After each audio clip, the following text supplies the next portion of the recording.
How to do live in Facebook Lite. Hello everyone, this is a Hazel here to assist you today. Without any delay, let's get started. So if you are facing any storage problem or due to your some personal reason, you would prefer to use Facebook Lite, and if you want to go live through your Facebook Lite, so it's possible and it's very easy.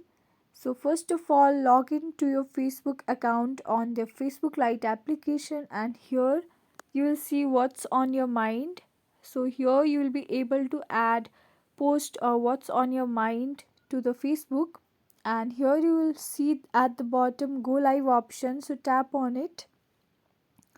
Tap on got it to get started, and it will set up your live video, and your live video will be started after being set up. So in this way you can simply go live in Facebook Lite.